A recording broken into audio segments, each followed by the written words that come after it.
Саламатсыздар, құрметті достар. Бүгін біз сіздермен сұрақта сөздердің орналасу тәртібін өтетін боламыз. Яғни, алдыңғы сабақта өткен be етістігімен сұрақты біз қалай құрастыруымызға болады, сол жөнінде танысатын боламыз бүгін. Алдымен бізде сұрақ басталған кезде бізде question word тұрады. Question word дегеніміз сұрақ сөз деген сөз. Question word.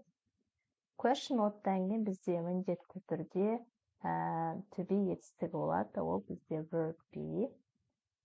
Келесі бізде subject тұрады, яғни бастауыш. Subject. Және мына жерге жауаптар деп қояйын.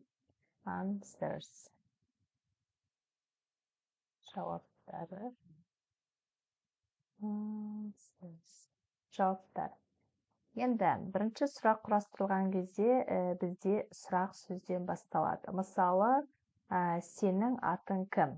Осы ең оңай сұрақтан бастайық. Сенің атың кім? What is your name? What is your name? Сенің атың кім?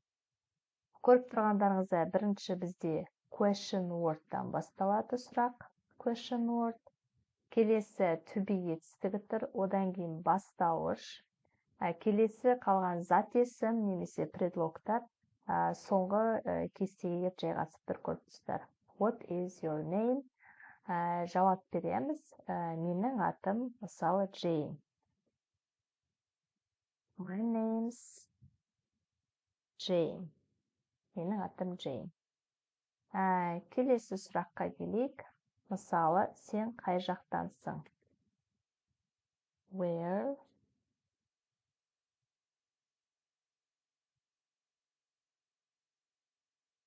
are you? Where are you from? Сен қай жақтансың? Жауап бересіздер. Мысалы, мен ақштанмын. I'm from the USA. Мен ақштанмын. Келесі сұраққа келетін болсақ, мысалы, сенің қалың қалай?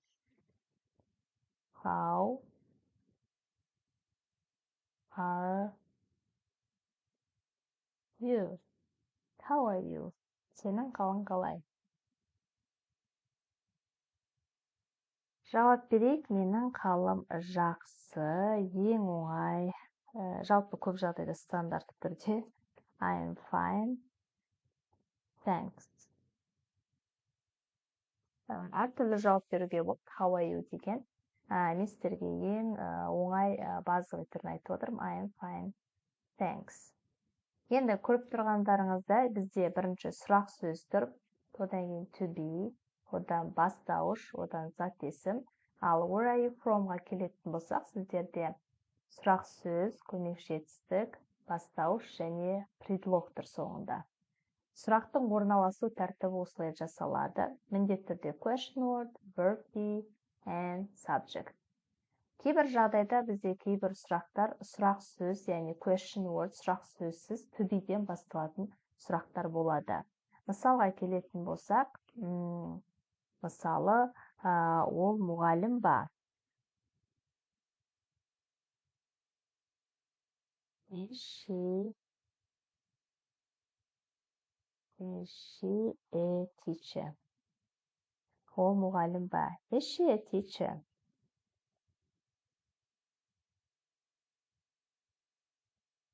Is she a teacher? Жауап береміз, иә, ол мұғалім. Бұны біз сіздермен өткен сабақта өттік. Yes, she is. Иә, ол мұғалім. Келесі сұраққа келейік. Мысалы, олар кешікті ме? Are they late? Олар кешікті ме? Are they late? Біз жауап береміз, иә, олар кешікті. Yes, they are. Немесе жауап берулеріңізге болады, жоқ, кешіккен жоқ десек.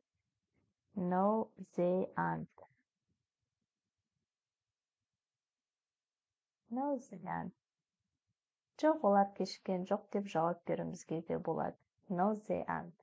Көріп тұрғандарыңыздай, сұрақ құрастыру қатты қиын емес, егер біз сұрақтың орналасу тәртібін білетін болсақ. Енді мен сіздерге әдеттегіндей тапсырма дайындап қойдым. Көріп тұрғандарыңыздай, бұл жерде сіздерде сөйлем берілген, бірақ орын тәртібі ауыстырылып тұр, шатасып берілген. Сіздер бұны орын тәртібімен дұрыс жазу керексіздер. Жауаптарыңызды комментарийге қалдырып кетсеңіздер болады, немесе өздеріңізге дәптерге жазып дайындалсаңыздар болады. Сіздерге сабақ түсінікті болды деп ойлаймын. Рахмет көріп тыңдап жүргендеріңізге. Тіркеліп лайк басуды ұмытпаңыздар. Сау болыңыздар. Келесі кездескенше.